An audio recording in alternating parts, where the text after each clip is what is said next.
आज के वीडियो में मैं आपको बता रही हूँ कि यदि आपके गुड़हल के पौधे पर पत्तियाँ पीली हो रही हैं या कलियाँ बनने के बाद सूख जा रही हैं, तो कौन सा ट्रीटमेंट आपको करना है। इस तरीके से यदि नई पत्तियाँ भी पीली हो रही हैं तो इस उपाय को कीजिए। पहले भी 2-3 बार इस ट्रीटमेंट को मैं शेयर कर चुकी हूँ और काफ़ी आप यूँ कह सकते हैं प्रॉफिटेबल रहा है। बहुत से लोगों को फ़ायदा हुआ है। बहुत शॉर्ट में मैं आपको जो चीज़ें समझा रही हूँ वो आप ध्यान से फॉलो कीजिए। देखिए, मेरे ये देशी गुड़हल का पौधा है और करीब 38 के करीब इसमें कलियाँ बनी हैं एक ही पौधे में। हालांकि पुराना पौधा है। यदि आपका भी कोई पुराना पौधा है और अभी तक कलियाँ नहीं उसमें बन रही हैं तो ध्यान से सारे टिप्स को आप फॉलो करेंगे तो ज़रूर आपके भी पौधे पर कलियाँ बनने लगेंगी। टिप नंबर 1 है जो अभी से ध्यान देंगे वो है सॉइल मीडिया। जो आपके पौधे की सॉइल है वो इस तरीके से ड्राई हो रही है या बहुत ज़्यादा दोपहर की धूप में इस तरीके से ड्राई हो जा रही है तो फिर फ्लावरिंग लेना हमेशा मुश्किल होगा। मैं हमेशा कहती हूँ कि फूलों वाले पौधे के जो सॉइल है उसमें मॉइस्चर का होना ज़रूरी है, लेकिन मेरे पौधे में जैसा आपको दिख रहा है अभी इसमें मॉइस्चर बिल्कुल भी नहीं है। तो मॉइस्चर बनाने का यदि कोई तरीका आपको मालूम है, जैसे जो लोग पुराने व्यूअर हैं लगातार मेरे वीडियोज़ देखते हैं, मॉइस्चर किस तरीके से गमले में मेंटेन करना है बहुत सारे वीडियोज़ में बता चुकी हूँ, वो तरीका भी आप फॉलो कर सकते हैं। साथ ही साथ वीडियो में जो चीज़ बता रही हूँ वो भी फॉलो करना है।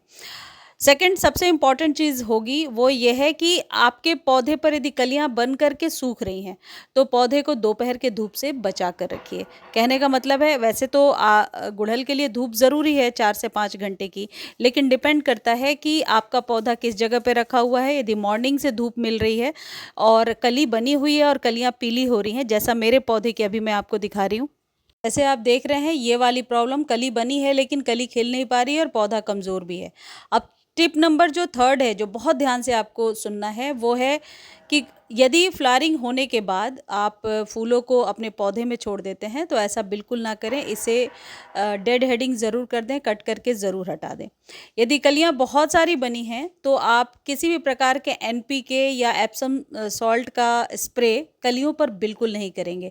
ये भी एक रीज़न होता है कि कलियां फिर पीली होकर के गिरने लगती हैं। स्प्रे तभी तक करना है जब तक कि लीव्स पर कलियां नहीं बनी हैं। इस बात को आप ज़रूर ध्यान रखिए। टिप नंबर 4 है और इम्पॉर्टेंट थिंग है, ध्यान से सुनिए। देखिए, किसी भी प्रकार के कैल्शियम की गोली या डिस्प्रिन, एस्पिरिन, हालांकि एस्पिरिन तो अब मिलता नहीं है, लेकिन डिस्प्रिन या किसी भी प्रकार के कैल्शियम की गोली यदि आपके पास है वो एक्सपायर्ड भी हो सकता है, किसी भी कंपनी का हो सकता है। उसे 1 लीटर पानी में डाल करके रखना है।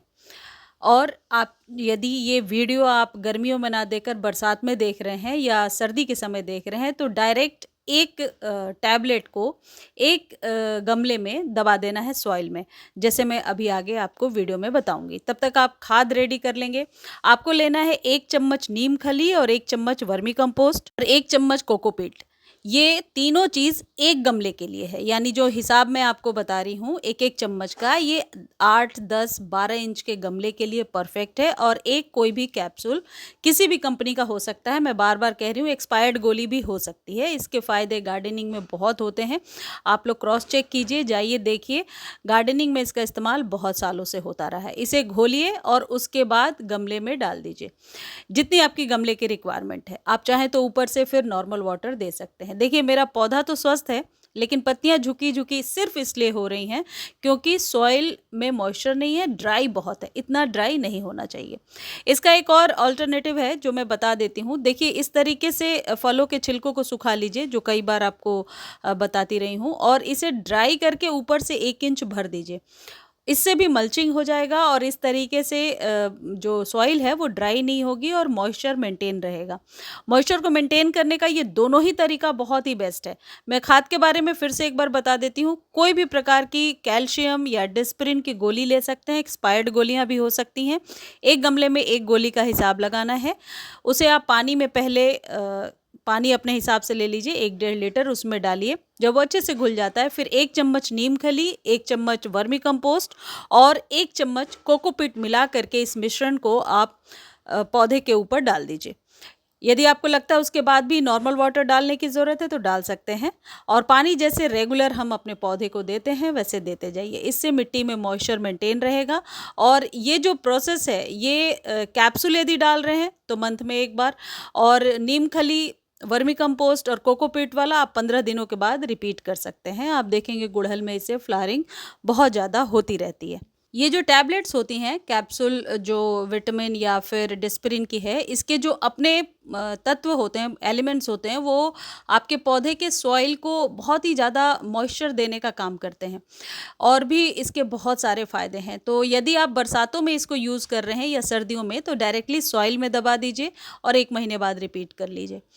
और यदि अभी गर्मी में इस्तेमाल कर रहे हैं तो जैसे मैंने आपको बताया उसी तरीके से इस्तेमाल करना है घोल के।